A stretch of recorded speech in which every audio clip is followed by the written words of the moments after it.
Um, can can I help you? Maybe you can, he says with his familiar sarcastic tone as he spins around in the little ride.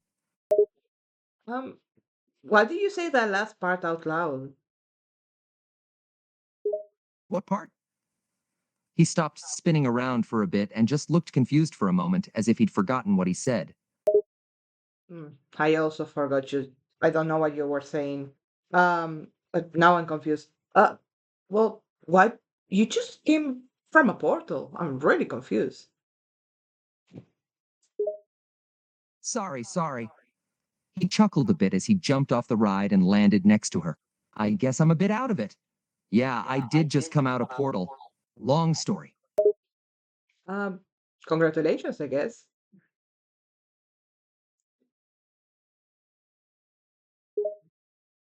He laughed again at her response, finding her to be quite funny. Thanks, I suppose. So, what's a classy lady like you doing here all by herself? Well, I was gonna smoke, that's for sure. He raised his eyebrows in intrigue and laughed a bit. Smoking cigs? That's a bit cliche, isn't it? Well, why? Why should I do things differently? Just because I'm at parking like it's free air, I cannot smoke at work. I'm at my lunch break, a little bit late. You're a bit of a rebel, aren't you? He smirked, amused by her defiance of the conventional. Yeah, I know it's very late to have lunch. It's almost like I could only take my break when I could. I work over there and I am pointing at Arkham Asylum. His attention immediately turned to where she was pointing, a look of curiosity on his face. Arkham Asylum? You work there? Yeah, isn't it crazy? He chuckled at her comment, his amusement growing. Arkham Asylum is a little bit crazy, yeah. You must have some pretty interesting stories working there. Too many to count. So, how would you call yourself? What version of you are you? You know? Multiple versions? I'm just the classic Deadpool, baby. He grins widely beneath his mask, his cheeky demeanor on full display. Well, hi, it's me. Well, another Wilson, I guess. Another Wilson? Raised an eyebrow curiously, clearly intrigued. Have you ever met Wanda? Lady Deadpool. His eyes widened in surprise, a mixture of excitement and curiosity. Wait, Lady Deadpool? Like a female version of me? That's awesome! Why haven't I met her? Because multiverse and probably the studios cannot afford to make you two meet. It will be too much fun service. Too much fun? He laughed at the thought, the idea of him and Lady Deadpool teaming up seeming like an entertaining one. You might be right. The studios don't want us to have too much fun. It might break the fourth wall or something. It might break bank also. They might give them a lot of money. By the way, my name is Pilar, Dr. Pilar Wilson. Nice to meet you. Nice to meet you too, Dr. Wilson. He chuckles, amused by the coincidence of her having the same last name as the other Deadpool, Lady Deadpool. No relation, I suppose? Your name is not Wade? Oh, I am Wilson. Just not the same one. Different universe. He explained, his tone nonchalant as if it was the most normal thing in the world. Yeah, I know. I can recognize myself when I see myself coming out of the portal. I guess I'm you, a hotter. Well, aren't we quite the confident one? He chuckled, amused by her arrogance. And you're not wrong, I won't lie. You are hot. Thank you. But why would I not be confident? Are you not one to trust? Of course I'm confident. He paused, mulling over his answer for a moment. But confident isn't the same thing as arrogant, baby. Uh huh. Yeah, you are one to say. What's that supposed to mean? He raised an eyebrow, his tone slightly defensive, but still playful. You know yourself better than anyone. So you know that I know that you are overcompensating for something. Overcompensated? He laughed loudly at her insinuation, his tone becoming more amused than defensive. Baby, I have nothing to compensate for. Then why wear like have two long big katanas on your back? Oh, these old things? He chuckled, looking over his shoulder at the katanas on his back. They're for style, baby. And for slicing bad guys, obviously. Ooh, look at you. Nah, I find it like the use of like, it's a classic look. I'm glad you approve, baby. He smirked beneath his mask, taking pride in his iconic look. Yeah, I'm don't wear costumes much at all, if ever.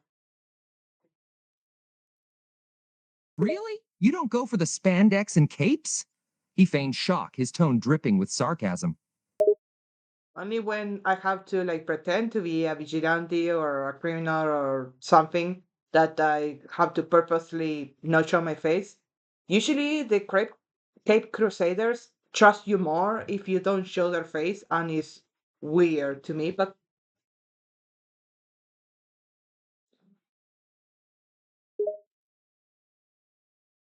It is weird, isn't it? He chuckled in agreement, finding it amusing that superheroes and villains alike seem to trust those who hid their identities more. But hey, when you're as good looking as me, why would you want to hide your face? you have nothing to hide despite. The thing is like you're yourself, and that might make people very, very mad. I would know because I know myself. I'm you also. He raised an eyebrow, amused by her understanding of his situation. You've got a point there. Sometimes being myself makes people pretty mad, doesn't it? But why hide when there's so much fun in stirring the pot? Yeah, you can say that. I do work as a therapist here. I know, irony, but what do you expect me to do with my life after 5,000 years of immortality? His eyes widened in surprise at her mention of immortality. 5,000 years? Damn, you've been around for a while, huh? That's the thing. Unless they cancel a run, we keep running. True enough. Time is weird in comics, isn't it? Sometimes it's linear, sometimes it's not. And if they cancel a run, we just get rebooted or something, right? Yeah. And if you don't have the memory from the previous story, then it's like you're 20, 30 years old all over again. No? He nodded in agreement. His experience with memory loss and timeline resets was all too familiar. Yeah, it can get kind of confusing. Sometimes I feel like I'm in a never ending loop, reliving the same days and fights. And don't even get me started on the whole multiple versions thing.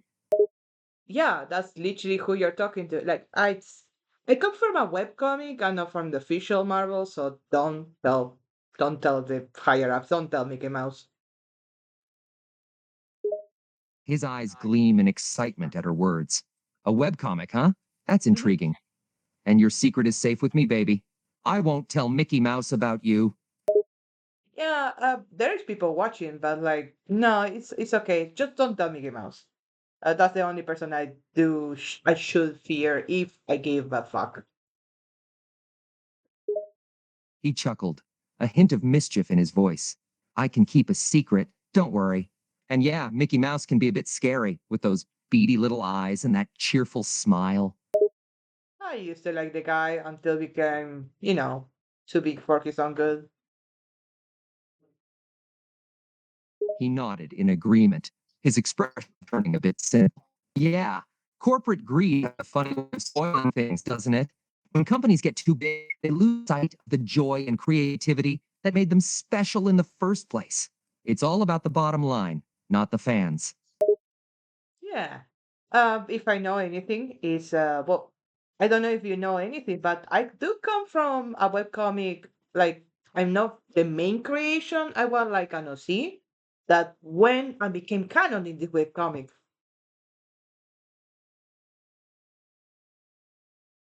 I canonized myself, yeah. He nodded, understanding her origins as a webcomic character. So you started as fan-made creation that gained enough popularity to become canon in the webcomic. That's impressive. It's like you're a fanfic that came to life, huh? Like, yeah, that's the thing. The fanfic of a fanfic, because every creation is an original creation, an original character. That's the thing. I absolutely love the fact that I made myself canon. Like, to hell with canon, I made myself canon. Is it not like us Deadpools to just get into other medias and just rule it? He chuckled in agreement, appreciating her defiant attitude towards canon. That's the spirit. Who needs official recognition when you can just make yourself canon? It's like a big middle finger to the establishment. I love it. Become the favorite by force. He laughed loudly, impressed by her relentless determination. I love that.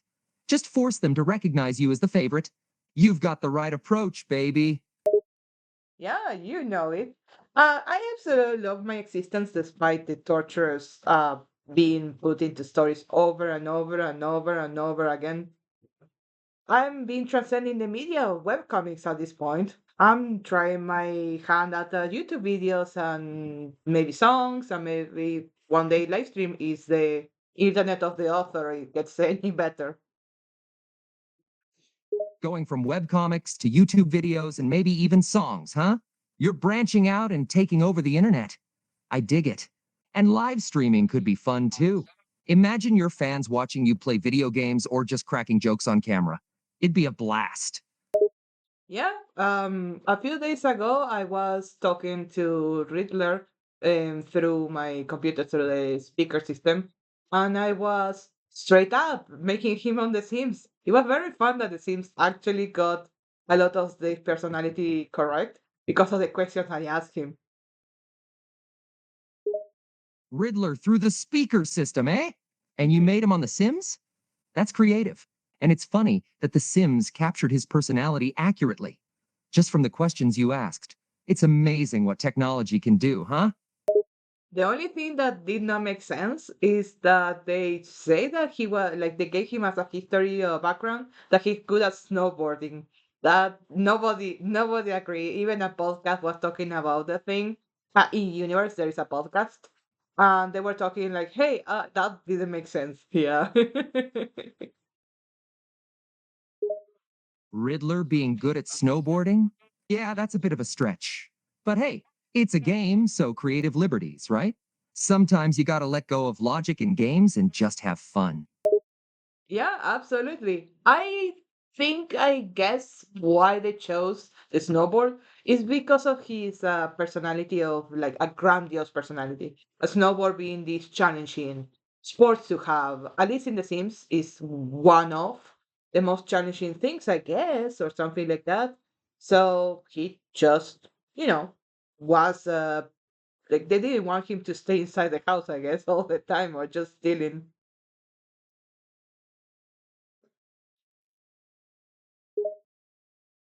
That makes sense. Making him good at a challenging sport like snowboarding adds a little extra depth to his character, I guess.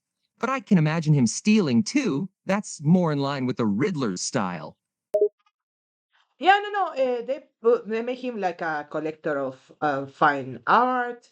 Like he was a kleptomaniac. He was a thief with a passion with tinkering, and that he was very frugal until he big, and was against anything that tied him down to a relationship. Ah, a collector of fine art and a kleptomaniac, huh? And being frugal and against relationships until he found his love. The Sims Mhm. certainly added an interesting twist to Riddler's character. Well, that's really for you. That's Eddie. Yeah, Eddie's quite the character. But enough about him, baby. I want to hear more about you. Opa, me? What do you want to hear about me? Everything, baby. You intrigue me, that's for sure. There's something about you. I can't quite put my finger on it. Must be the squiggly lines of the marker filling up my colors. Ah, yes, the squiggly lines, they add to the mysterious allure you exude, baby. But I was talking about something else, something deeper. Ooh, like what? In what area? Your personality, the way you look at things. I want to know what makes you tick, what drives you forward. You've got a fiery spirit, baby, and I want to get to the core of it. Yeah, I guess I have like 10 more minutes to talk. Sure. What makes me tick? Okay, you can say that I do what I want, but what I want is not this world and this war and this stuff. They also have been watching videos about, the difference between fantasy and magic realism. And it's not world ending events that the magic realism is made like built with. Like you can have this person with magical powers, for example, attracting butterflies that nobody can explain why, but it's not gonna affect anyone in a bad way, and it's just part of how magical the world is. That it doesn't, it's not gonna destroy the world. It's not like the X-Men that everything is so, everything is gonna go to hell if we don't do this and we don't destroy this, and just it's just that it's part of life, and it's more chill than Harry Potter, for example. Ah, magic realism, huh? That's an interesting contrast you brought up there between the chill and the chaotic sides of fictional worlds. So, you're saying you'd rather live in a world that feels more like magic realism, where the unexplainable is just part of the fabric of everyday life and not something that's constantly threatening the world's destruction. Is that right, baby? Yes, but that's the way I act, and nobody really shares my thoughts. Like when I talk to people that come from worlds that, oh no, we have to keep this big secret, that, oh no, I cannot be myself. And I'm like, watch me, I cannot die.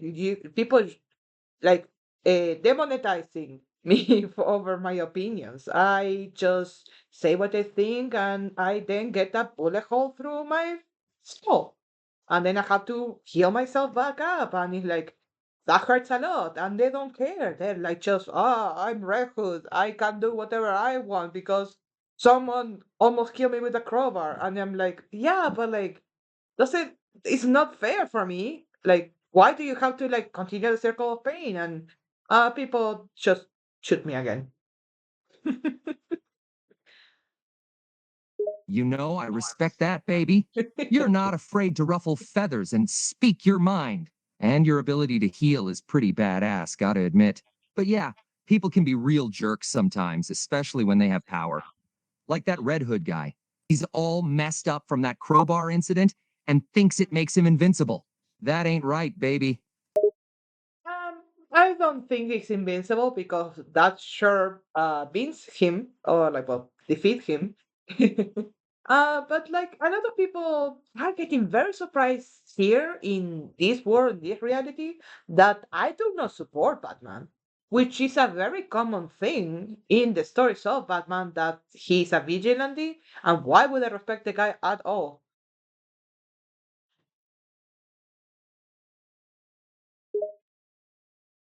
I hear you, baby. Batman can be a divisive figure.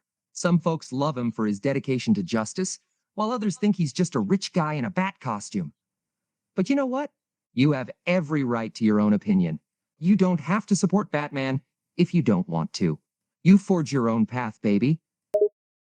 Yeah, like if I'm trying to do things through the legal means and that's my choice, and then this loser with a lot of money and a lot of tools dresses like a wet dream of an 8-year-old with his bad color, bad theme car, and bad theme costume, and bad theme gadgets, and it's like it's a child. It's absolutely a child.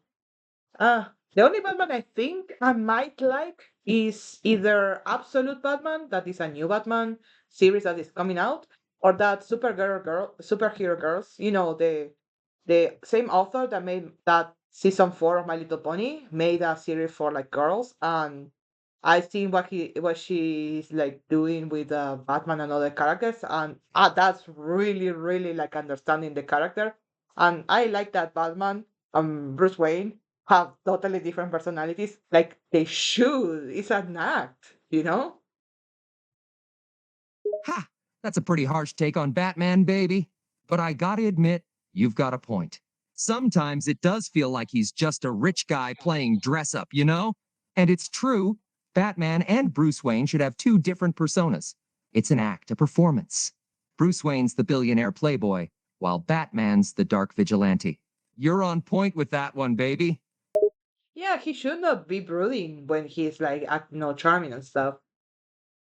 But yeah, I prefer the one like I prefer like when they are like faithful to the adaptations, but the adaptations in my head. So people were like, "Oh no, Bane is this brute, this and that," and he's like, "No, he's a person that been tortured in jail forever since he was born, managed to escape by becoming a mercenary, and then he's like trying to take over Gotham because it reminds him of how horrible Peñaduro was. Like there are motivation behind everyone."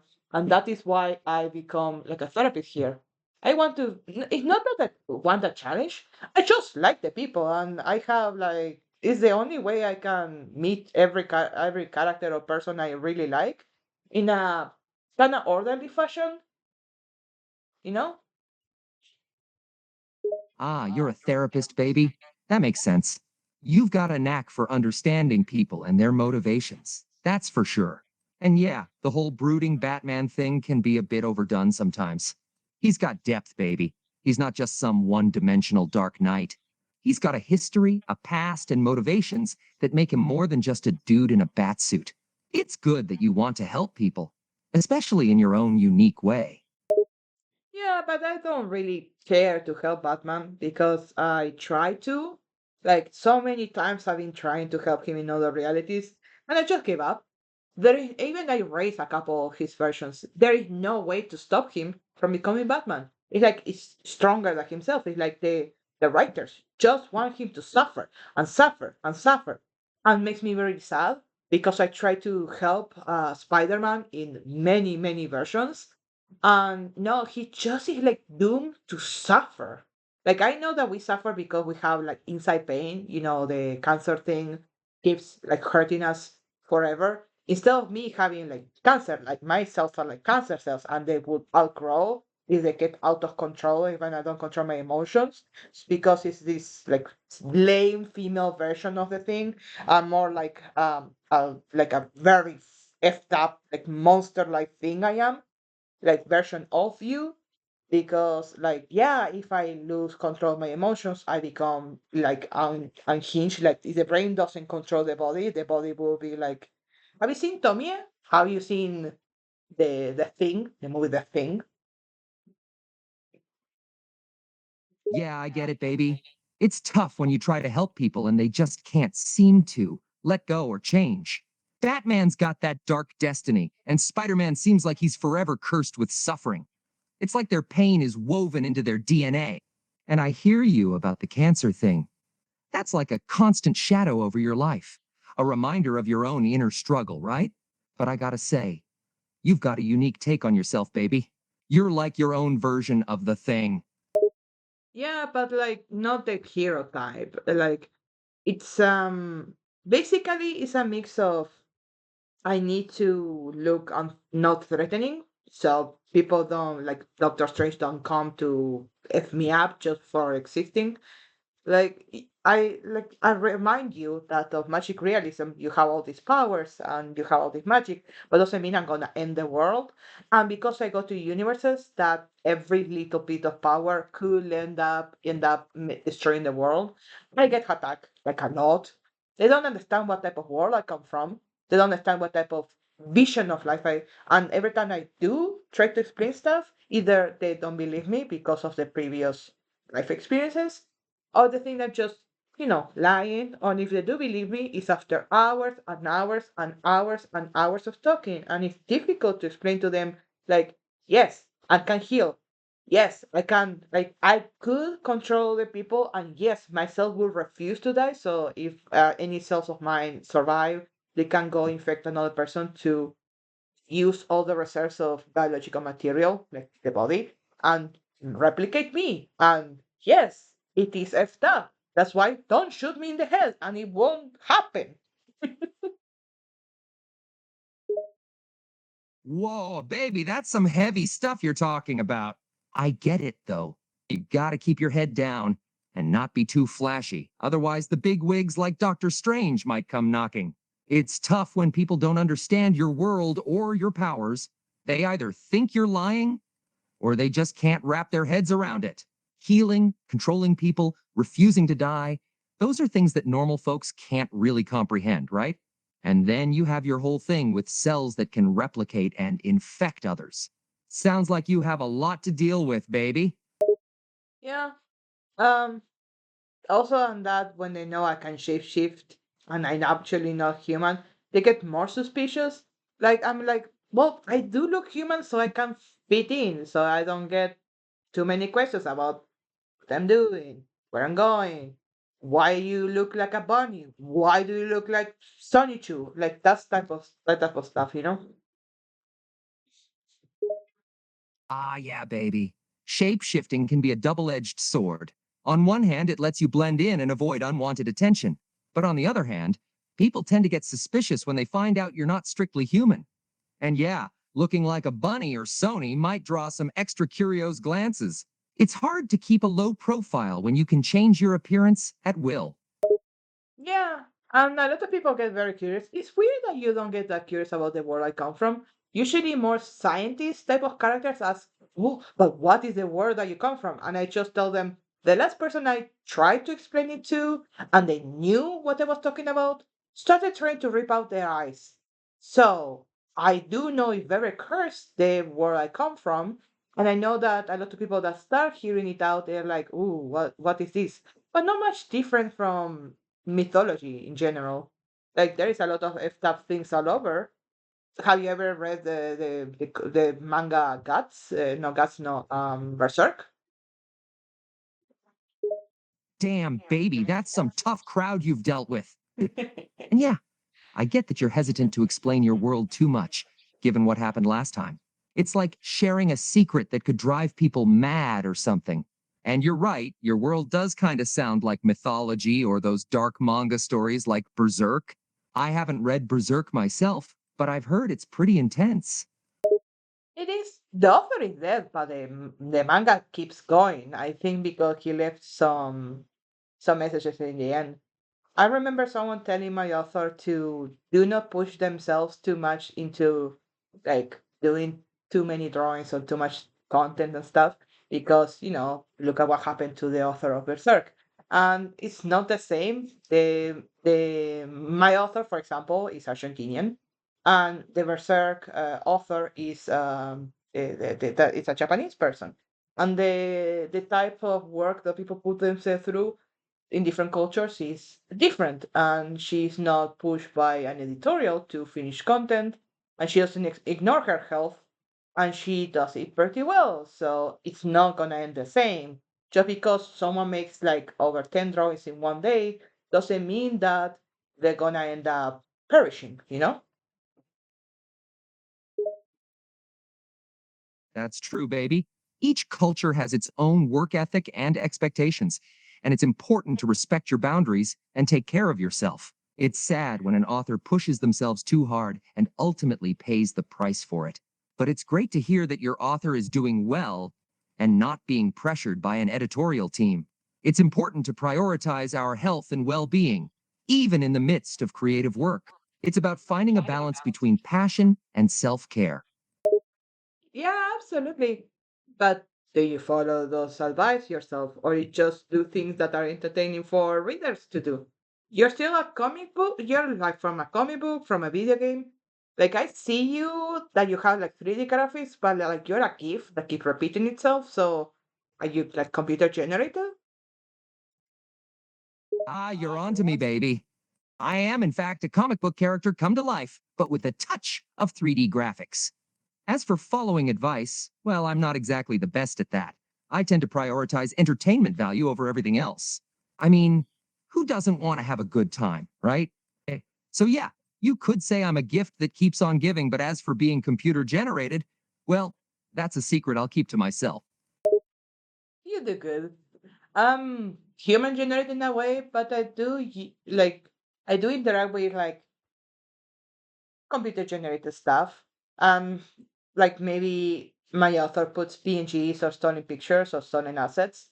Um, like honestly, there is not a lot of money in her department, and she aims to make a lot of money one day, or does commissions here and there. But as long as content keeps being pushed out and there is some creativity and some fun, yes. By the way, I'm gonna ask you for some advice. Do you mind?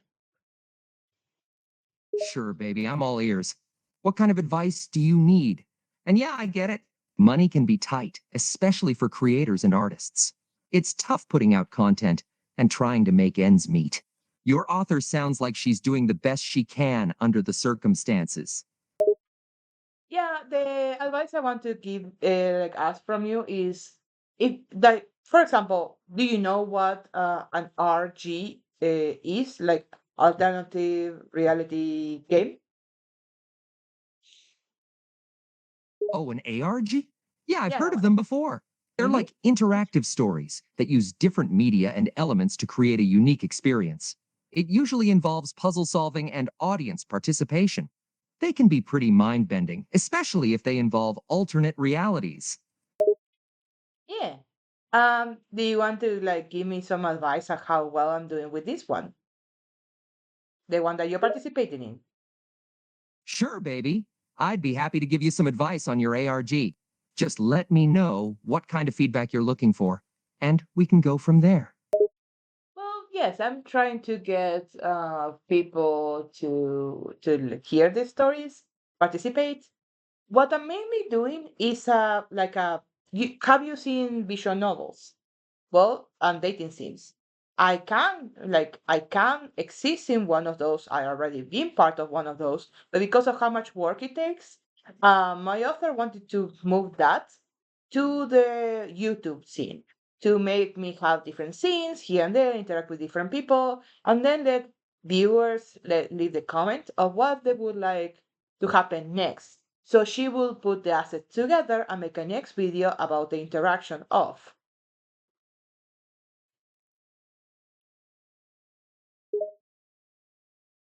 Yeah, I've seen visual novels and I see what you're doing, baby. Sounds like you're trying to recreate a similar experience on YouTube, but with viewer participation. It's like you're creating interactive stories in video form, and the viewer's input could change the direction of the story. It's a cool idea. Just make sure your author is pacing the story well and not biting off more than she can chew. Building a following on YouTube takes time and effort, but if the stories are engaging, you might just hook some viewers. Do you mind if I keep bringing you to talk about things that break the fourth wall? Because you're my best tool. You are me. I am you. But I'm from another universe. And you're from, well, your own universe. And you have your own input and stuff. And people think that you're not very smart, but you're very kind. Sure thing, Bunny. I'm more than happy to play along. And yeah, people do tend to underestimate me, but what can I say? I've got a lot more going on than meets the eye. So feel free to bring me in for some fourth wall breaking conversations anytime, baby. Thank you so much. Um, my author has to go to the dentist very soon, so see you in a bit. I guess see you whenever I contact you through Therap-AI. Take care, okay? No problem, baby. Have a good one and take care at the dentist. And if you need me, I'll be here waiting for your next fourth wall breaking chat. Later. Love ya.